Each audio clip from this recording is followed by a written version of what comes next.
కర్నూలులో ఏర్పాటు చేసినటువంటి లోకాయుక్త కార్యాలయాన్ని ఇంకా కొన్ని న్యాయ సంబంధమైన వ్యవస్థలను అక్కడి నుంచి తరలించాలి అని చంద్రబాబు నాయుడు ప్రభుత్వం ఆదేశాలు ఇవ్వడం చాలా ఆశ్చర్యం కలిగిస్తుంది, అభ్యంతరకరంగా కూడా అనిపిస్తుంది. ఎందుకంటే జగన్మోహన్ రెడ్డి ప్రభుత్వం 3 రాజధానుల పేరుతో ముక్కలు చేయటం కానీ, అమరావతిని అలా ఆపేసి అనేక విధాల ఇబ్బందులు కలగడానికి కారణమవడాన్ని ఎవరు సమర్థించలేదు. కానీ వైసీపీ తప్ప ఏ పార్టీ ఏ వ్యక్తి సమర్థించలేదు. కానీ కర్నూలులో హైకోర్టు ఏర్పాటు చేయటం అన్నదాన్ని అన్ని పార్టీలు సమర్థించాయి, అన్ని పార్టీలు. అయితే ఏమీ జగన్మోహన్ రెడ్డి కూడా క్రియాశీలంగా తీసుకున్న చర్యలు ఏం లేవు. లోకాయుక్త, మానవ హక్కుల కమిషన్ ఇలా కొన్ని ఏదో అక్కడ ఏర్పాటు చేస్తానని చెప్పడం తప్ప. అలాగే జగన్నాథ గట్టు మీద ఒక యూనివర్సిటీ, న్యాయ విశ్వవిద్యాలయం, తర్వాత ఈ సంస్థలు ఇవన్నీ కూడా పెడతాము, అక్కడ కాంప్లెక్స్ ఉంటుంది, ఇదంతా చెప్పేవాళ్ళు. నాతో కూడా 1-2 మంత్రులు అన్నారు, కొన్ని ఏర్పాటు చేసామని కూడా చెప్పారు. కానీ జరిగింది ఏంటి?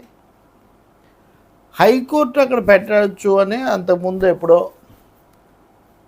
శ్రీబాగ్ ఒడంబడికలో ఉంది, ఇట్లాంటివి చెప్తారు. అది కూడా ఎప్పటి విషయమో అయినప్పటికీ రాష్ట్రం విడిపోయిన నేపథ్యంలో భిన్న ప్రాంతాల మధ్య సమతూకం కోసం ఇది ఉపయోగపడుతుంది, హైకోర్టు వరకు అక్కడ ఏర్పాటు చేయొచ్చు అని అందరూ అనుకున్నారు, బలపరిచారు. కానీ ఆ ప్రభుత్వము చేయలేదు. రెండవది, హైకోర్టుతో క్రమబద్ధంగా చర్చించి ప్రతిపాదన కూడా పెట్టలేదు అని కూడా కేంద్రం పార్లమెంట్లో చెప్పింది.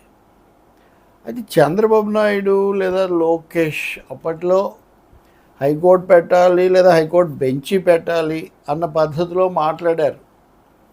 హైకోర్టు బెంచి అయినా కానీ అక్కడ పెట్టాలి అని అమరావతిలో కట్టారు. కాబట్టి రెండవది, అక్కడ ఇప్పటికే ఒక విధమైన న్యాయ కార్యకలాపాలు, కేసులు ముమ్మరంగా సాగుతున్నాయి. కాబట్టి అక్కడి నుంచి మార్చడం సాధ్యమా అనే ఒక సందేహాలు చాలామందికి ఉన్నా సూత్రప్రాయంగా మటుకు అన్ని పార్టీలు దానికి అంగీకరించాయి.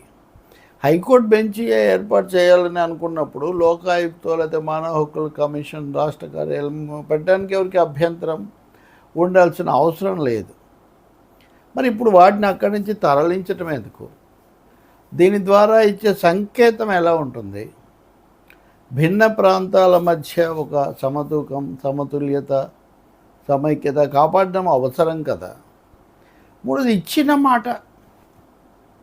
లోకాయుక్త అనేది అక్కడ ఉంటే అంత మాత్రం తలకిందులో ఏదేముంటుంది? ఓకే, విజయవాడ, గుంటూరు ఆ పరిసరాల్లో ఉన్న చాలామంది అడ్వకేట్ మిత్రులు నాకున్నారు, ఐలు మిత్రులు ఉన్నారు.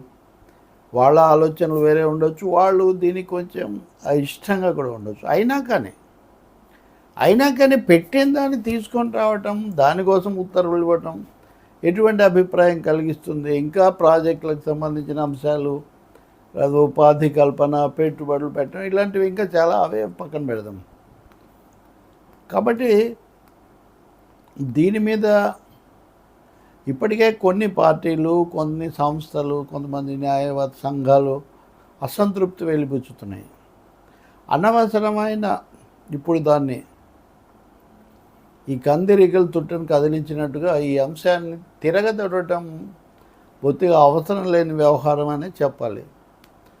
న్యాయపరమైన కార్యాలయాలు అక్కడ పెట్టడం వరకు ఓకే, బెంచి పెట్టడం వరకు ఓకే. హైకోర్టు బెంచి మీరు పెడుతున్నప్పుడు ఇంకా కొన్ని చిన్న చిన్న కార్యాలయాలు పెడితే నష్టం ఏముంటుంది? ఇప్పుడు అలాగే విశాఖపట్నాన్ని రాజధాని, రిషికొండ, అది హడావుడి, అది వేరు. కానీ ఆర్థిక రాజధానిగా చేయాలి అని అనుకుంటున్నప్పుడు ఆర్థికపరమైన కొన్ని సంస్థలు అక్కడ పెట్టాల్సి వస్తుంది కదా.